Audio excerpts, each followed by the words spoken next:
அனைவருக்கும் வணக்கம். இன்னைக்கு ஹிந்து நியூஸ் பேப்பர்ல என்ன இம்பார்ட்டன்ட் நியூஸஸ் இருக்கு அப்படின்னு சொல்லி பார்ப்போம். முதல்ல வந்து பார்த்தீங்கன்னா, இந்தியா வந்து ஒரு ஃப்ரீ ட்ரேட் அக்ரீமெண்ட் அப்படிங்கிறத ஓமனோட சைன் பண்ணியிருக்காங்க. அந்த அக்ரீமெண்ட் பேர் என்னன்னா, காம்ப்ரிஹென்சிவ் எக்கனாமிக் பார்ட்னர்ஷிப் அக்ரீமெண்ட் அப்படின்னு சொல்லுவாங்க. பொதுவா ஃப்ரீ ட்ரேட் அக்ரீமெண்ட் அப்படிங்கிறத நம்ம ஓமனோட சைன் பண்ணியிருக்கோம். சமீபத்தில பார்த்தீங்கன்னா, இந்தியா நெறைய நாடுகளோட இந்த ஃப்ரீ ட்ரேட் அக்ரீமெண்ட் அப்படிங்கிறத சைன் பண்ணிட்டு இருக்காங்க. எக்ஸாம்பிள்க்கு யுகேவோட நம்ம சைன் பண்ணியிருந்தோம். யூரோப்பியன் ஃப்ரீ ட்ரேட் அசோசியேஷன் அப்படிங்கிற இந்த அமைப்போட நம்ப ஃப்ரீ ட்ரேட் அக்ரீமெண்ட் சைன் பண்ணியிருந்தோம். இப்போ ஓமன் கூட பண்ணியிருக்கோம். யுஎஸ் கூட நெகோஷியேட் பண்ணிட்டு இருக்கோம். மத்த கண்ட்ரீஸ் கூடயுமே நம்ப நெகோஷியேட் பண்ணிக்கிட்டு இருக்கோம். சரியா?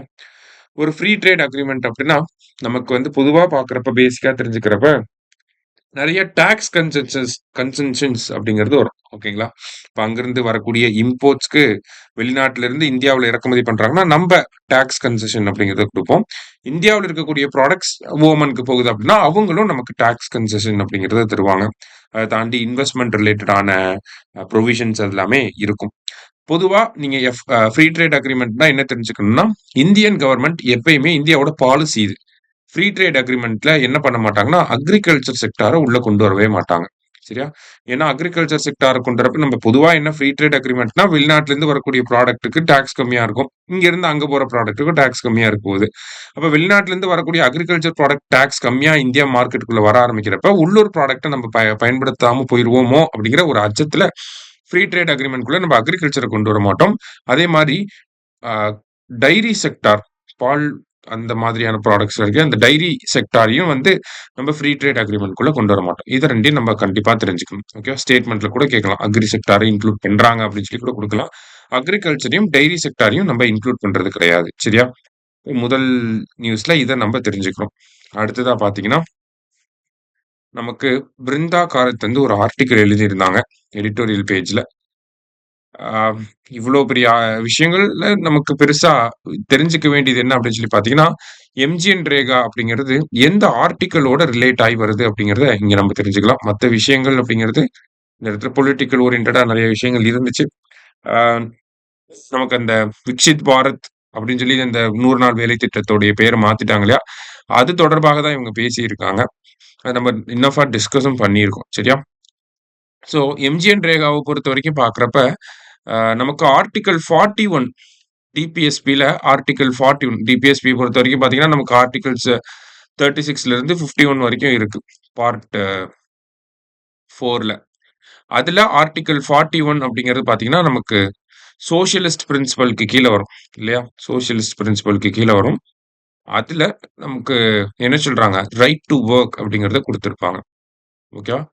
நமக்கு பெரிய டிபேட் நடந்திருக்கும் கான்ஸ்டிடியூயன்ட் அசெம்பிளில. ரைட் டூ வொர்க் அப்படிங்கிறத ஃபண்டமெண்டல் ரைட்ஸ்ல கொண்டு வரலாமா? டிபிஎஸ்பில கொண்டு வரலாமான்னு. இருந்தாலும் டிபிஎஸ்பில தான் கொண்டு வந்திருப்பாங்க. இந்த ரைட் டூ வொர்க் அப்படிங்கிறத எப்ப நம்ப அரசாங்கம் வந்து ரியலைஸ் பண்றாங்க அப்படின்னு சொல்லி பார்த்தீங்கன்னா, ஆக்சுவலி எப்ப ரிலீஸ் ஆகுது அப்படின்னா, நமக்கு 2005ல ஆகஸ்ட் 25, 2025ல இந்த எம்ஜிஎன் ரேகா சட்டம் பாஸ் ஆகுறப்ப தான் அதுவும் யுனானிமஸா பாஸ் ஆயிருக்கும். ஒருமனதாக பாஸ் பண்ணியிருப்பாங்க. அப்பதான் இந்த ரைட் டூ வொர்க் அப்படிங்கிறதே நம்ம கொண்டு வரோம். ஸோ இப்ப வந்து அதுக்கு பேர் மாத்திட்டாங்க. நெறைய புரோவிஷன்ஸ சேஞ்ச் பண்ணிட்டாங்க. இது வந்து ஃபெடரல் ஸ்ட்ரக்சர்க்கு அகைன்ஸ்ட்டா இருக்கு. அண்ட் தென் ஃபெடரல் நிதி பகிர்வுல வந்து மாநிலங்களுக்கு அதிக சுமையை ஏற்படுத்துது. அதுக்கப்புறமா பார்த்தீங்கன்னா, நமக்கு பெயர் மாற்றம் அப்படிங்கிறது கிட்டத்தட்ட 1975லிருந்து 2013 வரைக்கும் பார்த்தீங்கன்னா, 32 அரசு திட்டங்களுடைய பெயர்கள மட்டுமே இப்ப இருக்கக்கூடிய மத்திய அரசாங்கம் மாத்தியிருக்காங்க. ஸோ இவங்க வந்து வெல்ஃபேர தாண்டி சிம்பாலிசம் அப்படிங்கிறது தான் ஃபோக்கஸ் பண்றாங்க. அப்படிங்கிற மாரியான குற்றச்சாட்டுகள் நெறைய வைக்கப்பட்டிருக்கு. நமக்கு முக்கியமா தேர்வு அடிப்படையில இந்த ஆர்டிகிள் 41 தெரிஞ்சுக்கோங்க. சரியா? ரைட். அடுத்ததா வந்து பார்த்தீங்கன்னா, நெக்ஸ்ட் திங் நமக்கு தமிழ்நாடு ரிலேட்டடான செய்திகள பார்க்க போறோம். தமிழ்நாடு ரிலேட்டடா முதல்ல பார்க்கிறப்ப, எல்காட் இருக்காங்க இல்லையா? Electronics corporation of Tamil Nadu. ELCOT வந்து பெர்ப்ளெக்ஸிட்டி ஏஐ அப்படிங்கிற இந்த நிறுவனத்தோட ஒரு புரிந்துணர்வு ஒப்பந்தம் அப்படிங்கிறத போட்டிருக்காங்க. சரியா? ஸோ எம்ஓயு அப்படின்னு சொல்லுவோம். புரிந்துணர்வு ஒப்பந்தம் அப்படின்னா. பெர்ப்ளெக்ஸிட்டி ஏஐயோட எல்காட் வந்து சைன் பண்ணியிருக்காங்க. ஓகேவா? எல்காட்ட பொறுத்தவரைக்கும் நமக்கு 1977ல எஸ்டாப்ளிஷ் பண்ணியிருப்பாங்க.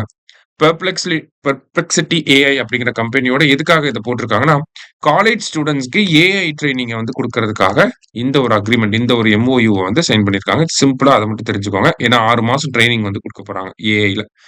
அதுக்கு பெர்ப்ளெக்ஸிட்டி ஏஐயோட ஒரு அக்ரீமெண்ட் சைன் பண்ணியிருக்காங்க. எல்காட் யாரோட சைன் பண்ணியிருக்காங்க அப்படின்னு கூட கேட்கலாம். அதனால நம்ம தெரிஞ்சு வச்சுக்கணும். சரியா? அடுத்தது efforts on to activate Chennai to Vladivostok maritime corridor. இத வந்து ஈஸ்டர்ன் மேரிடைம் காரிடார் அப்படின்னு சொல்லுவோம். சரியா? ஆக்சுவலி இத பார்த்தீங்கன்னா, நமக்கு எக்ஸிஸ்டிங்கா இருக்கிறது இதுதான். நமக்கு ஆ மும்பைல ஆரம்பிச்சு ரெட் சி வழியா, மெடிட்டரேனியன் சி வழியா, நார்தர்ன் சி வழியா எங்க போறாங்க அப்படின்னா, செயின்ட் பீட்டர்ஸ்பர்க் அப்படிங்கிற ரஷ்யாவோட துறைமுக நகரம் வரைக்கும் எடுத்துட்டு போறாங்க. சரியா? செயின்ட் பீட்டர்ஸ்பர்க் வரைக்கும் போகுது. இது நடைமுறையில இருக்கிறது. இந்தியாவுல இருக்கு ரஷ்யாவுக்கு கப்பல் வழியா சரக்குகள அனுப்பி விடுறாங்கன்னா, இந்த வழியா தான் அனுப்பிட்டு இருக்காங்க. கிட்டத்தட்ட 8675 மைல்கள் வந்து இருக்கு. 40 நாள் ஆகும். இங்க மும்பைல கிளம்புனா செயின்ட் பீட்டர்ஸ்பர்க் போறதுக்கு 40 நாள் ஆகும். அதனால தான் புது ஒரு ரூட்ட வந்து ப்ரொப்போஸ் பண்ணியிருப்பாங்க. இப்ப சமீபத்தில ரஷ்ய அதிபர் விளாடிமிர் புட்டின் இந்தியாவுக்கு வந்தப்பயும் இத பத்தின டிஸ்கஷன்ஸ் அப்படிங்கிறது இருந்திருக்கும். சீக்கிரத்திலேயே இத வந்து ஆக்டிவேட் பண்ண போறோம் அப்படிங்கிறதையும் சொல்லியிருக்காங்க. அப்ப எக்ஸிஸ்டிங் ரூட்ட தாண்டி இப்ப இருக்கக்கூடிய ரூட் ஐ மீன் புரொப்போஸ்டு ரூட் என்னன்னா, சென்னை துறைமுகத்திலிருந்து ஆரம்பிச்சு bay of Bengal, Andaman sea, strait of Malacca, south China sea, east China sea, sea of Japan வழியா நம்ம எங்க போறோம்? விளாடிவோஸ்டோக் அப்படிங்கிற ஆ ரஷ்யாவோட ஈஸ்டர்ன் சைட்ல இருக்கக்கூடிய துறைமுக நகரத்துக்கு போறோம். இது வந்து நமக்கு கிட்டத்தட்ட பார்த்தீங்கன்னா, 5600 நாட்டிக்கல் மைல்ஸ் தான். கிட்டத்தட்ட சென்னையில கிளம்புனோம்னா 24 நாள்ல என்ன பண்ணிரலாம்? விளாடிவோஸ்டோக் வந்து போயிரலாம். சரியா? அப்ப இந்த மாதிரியான ஒரு ரூட்ட வந்து ப்ரொப்போஸ் பண்ணி இருக்காங்க. அத சீக்கிரமா ஆக்டிவேட் பண்ணிருவோம் அப்படிங்கிறது தான் இந்த இடத்துல பேசியிருக்காங்க. ஓகேவா? ஸோ அத தெரிஞ்சுக்கணும் நம்ப. அடுத்ததா வந்து பார்த்தீங்கன்னா, நமக்கு நக்கட்ஸ் ஆஃப் ஹிஸ்டரியில 2 இம்பார்ட்டன்ட்டான விஷயம் இருந்துச்சு. ஒண்ணு ஆலம்பாறை ஃபோர்ட் அப்படின்னு சொல்லி குடுத்திருக்காங்க. இந்த ஆலம்பாறை ஃபோர்ட் அப்படிங்கிறது மாமல்லபுரத்துல இருக்கு. ஓகேங்களா?